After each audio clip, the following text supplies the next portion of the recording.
Ish, apa Nuhan ni? Kenapa dia macam ni, Arif? Sini jap. Tasha, You tak tengok ke cerita ni? Oh, ni cerita Dia Bukan Syurga kan? Yes. Okey. Ya Allah, you Asal? tahu tak? Sepatutnya Nuhan tu dah boleh tinggalkan si Tajul tu dah. Tapi kenapa dia tak tinggalkan je? I tak tahu kenapa. Dia tak tahu kenapa. Okey, jangan risau. Sekejap lagi kita nak cari jawapan dia. Okey. So, sekarang ni I nak pergi tanya orang dekat sini, kenapa diorang ni berat nak tinggalkan partner diorang even though partner diorang ni toksik. Adakah itu cinta atau buta? Jom follow I. Let's Ke go. Sana. Sana eh? Okey.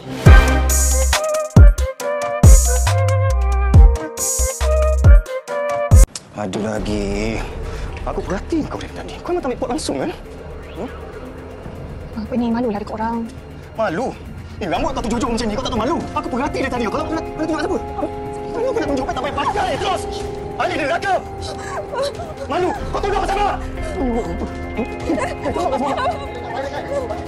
Tak payah rekod! Balik. Kau rekod betul? Ha? Okey, hari ni kita bersama dengan abang nama Siddiq. Aisyah. Nama saya Nana. Kak Niza. Okay, hi guys. Hari ni kita jumpa seorang. Nama dia siapa? Ila. Boleh panggil Ila je. Ila. Okay, Ila. Ila tahu kan sekarang trending cerita seseorang lelaki dan perempuan, dia suami isteri, tapi perempuan tu sanggup bertahan walaupun dah mengenali dah si suami tu mempunyai pelbagai perangai-perangai yang orang kata toksik lah. So untuk pendapat Ila sendiri, kenapa seseorang tu dia masih bertahan padahal dia dah tahu pasangan tu menyakiti dia? You rasa kenapa? Bagi saya lah, maybe sebab dia terlalu sayang kat lelaki tu. Terlalu sayang. Even dalam satu keadaan tu, walaupun dia kena bully ke, dia kena pukul ke, dia still bertahan sebab dia sayang dia orang punya relate. So Ila rasa dengan sayang tu sebenarnya tak ke membawa dia kepada sebenarnya buta? Sebab kalau sayang mesti kita rasa selamat. Tapi sayang sampai dah menyakitkan tu sebenarnya sebab apa? Setengah orang dia boleh terima macam tu, tapi setengah orang dia tak boleh terima. So kalau anda kata orang tu boleh terima, dia akan stay dalam dia punya hubungan. Oh, so bertahan kerana cinta lah. Betul. Tapi kalau Ila sendiri rasa tu cinta ke atau buta? Bagi saya tu buta lah sebab kalau saya tak bertahan je dalam hubungan macam tu. Dalam hubungan toksik tu dia tak bertahan, keluar terus lah. Keluar terus? Memang tak ada cubaan-cubaan lah? Tak ada, memang tak ada, try and error lah. Okey, pendapat akak sebab sebenarnya dalam relationship either bertunang ke, bercinta ataupun berkahwin, sebenarnya ada pasang surut. So bila yang surut tu datang, nanti dia akan kenang stable tu. Betul. Nanti dia akan maafkan. Betul. Macam itulah biasa dalam relationship mesti ada pasang naik. surut. Ya, betul. So kalau kita tengok sekarang pada hubungan yang toksik ni, more kepada perempuan, wanita, isteri-isteri kat luar sana kena kuat. Yes. Kena kuat dan kena bijak untuk berfikir. Mana yang toksik, mana yang tak toksik. So jangan malu untuk bercerita dengan family, kawan-kawan untuk minta pendapat. Tahu nasihat kan? Nak kata buta tak. Tapi bagi saya, mungkin sebab itu yang terbaik untuk diri dia. Sebab kan Allah dah jadikan kita ni berpasangan untuk melengkapi satu sama lain. Faham. Adakah sebab abang rasa orang tu dia mampu berubah partner dia ke, ataupun tak boleh rasa kehilangan? Sebenarnya boleh. Bergantung pada diri kita. Kalau rasa diri kita tak boleh move on tu, maksudnya problem kat diri kita lah. Betul. Bukan problem dekat orang lain. Toxic relationship ni memang kena avoid 100%. Jangan bagi peluang even sekali pun, sebab affect our mental health, not in a short term, it will be a long term. So saya rasa macam dalam situasi Nuha, dia patutnya let go that lelaki 100%. Jangan bagi peluang, jangan langsung bagi hati ataupun rasa kesian. Sebab kita kena fikir diri sendiri, jangan fikir pasal lelaki. Jodoh kita hanya Tuhan saja yang tahu. Jangan kita letak lelaki tu macam alamak dia je jodoh kita, bukan. Ada. Jadi macam mana? Bagi akak rasa susah ke tidak untuk keluar daripada relationship tu? Dia mula tu kita susah. Sebab yelah kalau kata kita sayang kat orang ni Memang kita susah, sangat betul. Lah. So orang kata kita cuba untuk jauhkanlah benda tu. Selagi boleh kita jauhkan. Sebab yang nak hidup dengan dia tu siapa kan? Kita sendiri. Kita. Kita akan alami benda tu yang akan berlarutan lah. Betul. So orang kata sebelum sampai ke alam perkahwinan, rumah tangga tu, baiklah fikir. Betul-betul dulu. Fikir yang betul-betul dulu. Bukan, betul. Bunga bukan sekuntum. Kan, betul. Dia tak kira bunga ke kumbang. Bunga, betul, Sebab betul. situasi, sekarang ni dia tak kira lelaki, tak kira perempuan. Toxic tu siapa-siapa Dia pun boleh siapa-siapa jadi. pun boleh jadi. Yes, betul. Bukannya kan nanti kalau kita kata orang kata kita nak salahkan lelaki, nak salahkan perempuan, tak. Bukan. Ni individu tu sendiri saja. Betul. Dan kita punya pilihan itu hanya untuk menyelamatkan diri sendiri. Mungkin sebab dia terlalu sayang dekat lelaki tu ke? Oh, mungkin terlalu boleh sayang. jadi So sebab sayang lah. Kuncinya sebab sayang bertahan.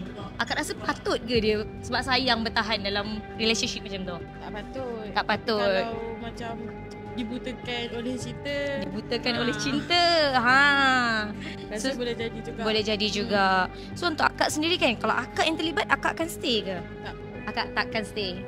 Akak akan gerak lah maksudnya. Betul. Alasannya sebab apa? Sebab tak nak menyakitkan hati sendirilah. Tak nak menyakitkan hati sendiri. Betul lah. Kita pasangan ni kita kena cari yang terbaik. Kalau boleh cari yang lagi, kenapa kita nak stay yang pada yang buruk kan? Okay, so far kalau macam ada kawan-kawan akak, first important sih dia jangan fikir dia sendiri. Dia jangan fikir dia sendiri, dia kena fikir dia ada orang yang sayang dia selain daripada orang lain. Maksudnya suami dia ke, boyfriend dia ke. So bila sebab akak ada facing the same thing also, which is kawan akak luahkan perasaan, tapi akak bagi nasihat dia, whatever you decide, you kena strong. Betul. And then bila you buat keputusan, jangan fikir too much further. Betul. Fikir sekarang, untuk keselamatan sekarang, untuk keputusan sekarang. Jangan fikir nanti in the future. Terlalu jauh sebab kita tak nampak. Kita tak nampak apa yang akan kita jadi. tak nampak apa akan jadi. Tapi masalah yang sekarang kena settlekan. Jangan fikir masalah akan datang. Masalah yang sekarang kena settlekan. Yes, betul. Sebab yang nak kena hidup dengan dia tu bukan orang lain. Betul. Kita yang nak kena hidup dengan dia. Betul. Jadi anda pilih untuk bahagia atau sakit? Kalau saya just cakap kat dia supaya keluar daripada toksik tu. Sebab saya ada setengah kawan macam tu. Tapi itu ikut orang tu lah, sama dia nak bertahan atau tak bertahan. Sebab ikut orang kan, setengah orang pendapat lain-lain, setengah orang okey, setengah orang tak okey, macam tu lah. Fikir masak-masak. Kalau rasa stay tu lebih baik, stay, tapi ubah sama-sama.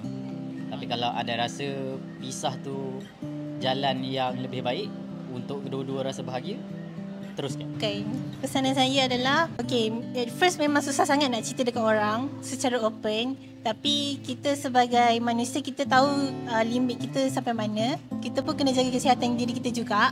Nak jaga kesihatan tu dari demam ke apa, dalam diri kita, dalam mental health kita. So kalau contoh macam kita tak boleh decide sendiri, we can go consult with someone, bagi suggestion. So contoh macam lagi ramai suruh avoid, kita memang kena avoid. Saya rasa tak ramai pun suruh stay dari toxic relationship. Betul? Saya pun sokong. Nasihatkan dia jangan terlalu percaya dia lah. Jangan terlalu percaya dia. Jangan terlalu sayang dia. Nanti terlalu jangan kalau sayang. sakit hati sendiri yang tanggung. Sendiri yang tanggung. Bukan dia yang tanggung. Betul. Diri dululah sebelum saya orang lain. Kalau macam saya sendiri pengalaman saya sendiri. Jauhkanlah. Orang kata kalau boleh kita elakkan. Tak perlu berkomunikasi ke, kontak ke apa semua. Mungkin kalau benda ni dah jadi keberatan, dah jadi lagi sangat teruk, report. Boleh buat report. Report terus. Report kita tak payah nak dekat-dekat dah. Biarkan orang atasan yang selesaikan lagi mudah. Betul kan Kak? Alright. Nampak tak Nat? Ke hulu ke hilir kita pergi bertanya dengan orang sekeliling. Rupanya ramai orang yang tersangkut dalam relationship seperti ini. Betul. Apa kata you Nat?